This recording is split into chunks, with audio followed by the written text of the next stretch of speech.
আসসালামু আলাইকুম। গরু খামারে সবচাইতে কষ্টের কাজ হচ্ছে যখন গরু আপনার 5-7 দিন থাকে, তখন আপনার এখানে দেখবেন যে গরু পায়খানা এবং কি আপনার যে ফসলের কারণে এটা মেডের মধ্যে শ্যাওলা সৃষ্টি হয়। তো শ্যাওলা সৃষ্টি হলে এগুলা আমরা পরিষ্কার করতে হয়। পরিষ্কার যদি আমরা যদি এরকম একটা তার জালে যদি না ধুই বা যদি ব্লিচিং পাউডার বা যে কোনো কিছু দিয়ে যদি আমরা যদি না দিই, তখন আমরা এখানে মেডেতে ব্যাকটেরিয়া হয়, ব্যাকটেরিয়ার কারণে গরু অসুস্থ হওয়ার সম্ভাবনা বেশি থাকে।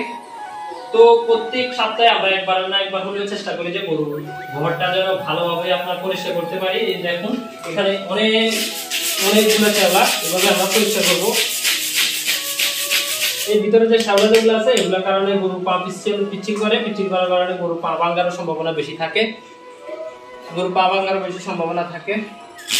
তো যাদের খামার আছে তারা অবশ্যই চেষ্টা করবেন যে যেন আপনার গরুর ঘরটি যেন ভালোভাবে পরিষ্কার করবেন, যেন খাবারের ভিতরে যদি এরকম শ্যাওলা সৃষ্টি না হয়। শ্যাওলা যদি সৃষ্টি হয় তখন আপনার গরুর পা যদি এখানে পরে পিচ্ছিল করে আপনার পিছনে গেলে গরুর পা ভাঙার সম্ভাবনা বেশি থাকে। তো সবাই চেষ্টা করবেন। ধন্যবাদ সবাইকে।